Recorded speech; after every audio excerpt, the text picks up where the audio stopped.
E aí pessoal, tudo bem? Aqui é o Rony, professor de Física. Neste vídeo, vamos abordar o estudo da força empuxo. Observe o quadro. Nele eu ilustro um objeto qualquer imerso em um líquido estático de massa específica ρ. Delimitando nesse objeto um cilindro infinitesimal de área de base dA e altura h, vemos que o volume infinitesimal do cilindro, representado por dV, é dado pelo produto da área da base pela altura em questão. Conforme vimos em vídeos anteriores, a pressão aumenta linearmente com a profundidade h. Consequentemente, as forças de pressão na direção horizontal que atuam no cilindro em questão, devido à sua interação com o líquido estático, se anulam aos pares, restando apenas as forças dF1 e dF2 conforme eu ilustro no quadro. Como a profundidade H2 é maior que a profundidade H1, eu posso afirmar com segurança que a intensidade da força dF2 é maior que a intensidade da força dF1. Logo, nós podemos concluir que a força empuxo, que atua no cilindro infinitesimal devido à sua interação com o líquido estático, se orienta na direção vertical e para cima, e, portanto, na mesma direção e sentido do eixo Z. A sua intensidade, ou melhor, a intensidade de sua contribuição infinitesimal, é dada simplesmente pela diferença dF2 menos dF1. Observe que a força empuxo é representada pela letra E. Sendo assim, essa contribuição infinitesimal dE é igual. dF2 é igual à pressão no ponto de profundidade H2 vezes a área infinitesimal dA e dF1 é igual à pressão no ponto de profundidade H1 vezes a área infinitesimal dA. Sendo assim, nós vamos obter dE igual. A pressão P2 é dada pela pressão ambiente P0, observe o quadro, mais a massa específica do fluido vezes o módulo da aceleração da gravidade local, vezes a profundidade H2. Tudo isso multiplicando dA menos. Então agora nós temos a pressão P1, nós temos a pressão P0, pressão ambiente, mais ρg H1, muito bem. Tudo isso multiplicando a área infinitesimal dA. Logo, a contribuição infinitesimal dE é dada por. Perceba que nessa subtração eu vou simplificar P0. Logo, a gente obtém ρg dA que multiplica H2 menos H1. Portanto, ρg dA que multiplica H2 menos H1.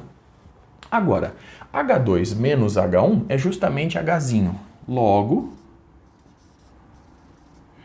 dE fica dado por ρ vezes G vezes H vezes dA. Ora, H vezes dA corresponde ao volume infinitesimal dV. Sendo assim, dE fica dado por ρ vezes G dV.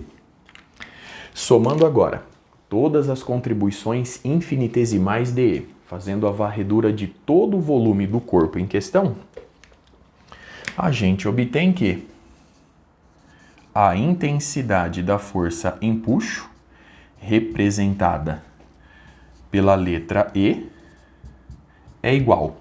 Ρ e G saem da integração, são termos constantes, então nós temos a massa específica do fluido, vezes o módulo da aceleração da gravidade local, e aqui vai aparecer a integral de dV, que é justamente o volume do corpo que se encontra imerso no fluido estático em questão.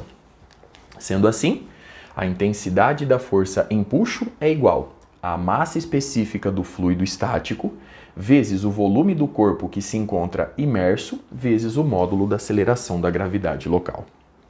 As unidades adotadas são as seguintes. A massa específica do fluido é medida em quilograma por metro cúbico. O volume imerso em metro cúbico. O módulo da aceleração da gravidade local metros por segundo ao quadrado. Desta forma, a intensidade da força empuxo é medida em Newton. Muito bem. Agora, sabendo que o volume do corpo imerso é igual ao volume do fluido, do líquido deslocado, eu posso reescrever essa expressão da seguinte forma. Então vamos lá. Nós sabemos que o volume do corpo que se encontra imerso é igual ao volume, observe a notação, do líquido deslocado, VLD. Logo, o empuxo fica dado por massa específica do líquido vezes o volume imerso, que é o volume do líquido deslocado, vezes o módulo da aceleração da gravidade local. Agora, observe o seguinte.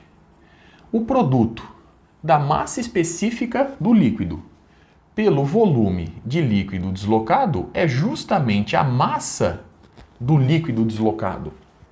Logo, substituindo esse produto pela massa, vemos que a intensidade da força empuxo, trocando esse produto pela massa, a gente obtém mg. Logo, a intensidade da força empuxo é igual ao peso do líquido deslocado. Observe no quadro os resultados obtidos e toda a análise realizada até aqui. Em resumo, vemos que a força empuxo, representada pela letra E, atua no objeto em questão devido à sua interação com o líquido estático na direção vertical e com sentido para cima. Sua intensidade é dada pelo produto da massa específica do fluido, pelo volume imerso do corpo, que pode ser o volume total ou apenas uma fração do volume do corpo, vezes o módulo da aceleração da gravidade local.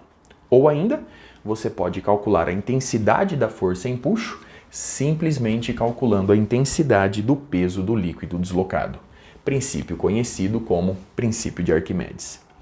Vamos agora tratar do equilíbrio de corpos flutuantes. Para fazer isso, eu vou arrumar um espacinho no quadro, já estou de volta. Dando sequência, observe, portanto, as figuras ilustradas no quadro. Na figura do lado esquerdo, eu desenhei uma embarcação flutuando na água. Nesta situação, a intensidade da força-peso é igual à intensidade da força empuxo. A força-peso é desenhada no centro de gravidade G da embarcação e a força empuxo é desenhada no ponto C, chamado de centro de empuxo, ponto que fica definido devido à forma que o líquido assume devido à posição da embarcação. Nesta situação, C e G estão na mesma vertical que coincide com o eixo Z. Agora, se por algum motivo a embarcação sofrer uma rotação, conforme eu ilustro na figura à direita, a forma do líquido se altera, pois a posição da embarcação mudou. Consequentemente, o centro de empuxo fica deslocado para a direita, para o ponto C', conforme eu ilustro no quadro. A embarcação continua flutuando, portanto a intensidade da força-peso é igual à intensidade da força empuxo. Mas agora eu preciso analisar as condições dessa flutuação. Essa situação de equilíbrio pode ser estável ou instável. E eu consigo fazer isso obtendo o ponto M chamado de metacentro. Observe como obtê-lo. Você vai traçar, a partir do ponto C', uma vertical que vai interceptar o segmento CG. Esse ponto de intersecção define o ponto M chamado de metacentro. Agora, se o ponto M estiver acima do ponto G, conforme eu ilustro no quadro, o torque devido à ação das forças peso e empuxo tende a restabelecer a posição de equilíbrio da embarcação, configurando uma situação de equilíbrio estável. Ao passo que, se o ponto M estiver abaixo do ponto G, o torque devido à ação das forças peso e empuxo tende a aumentar o ângulo de rotação, configurando, portanto, uma situação de equilíbrio instável. Um exemplo em nosso cotidiano desta situação ocorre quando as pessoas que estão dentro da embarcação se levantam. Ao se levantarem, elas podem fazer o ponto M ficar abaixo do ponto G e, com isso, a embarcação pode girar. Com isso, eu encerro este vídeo. Até a próxima.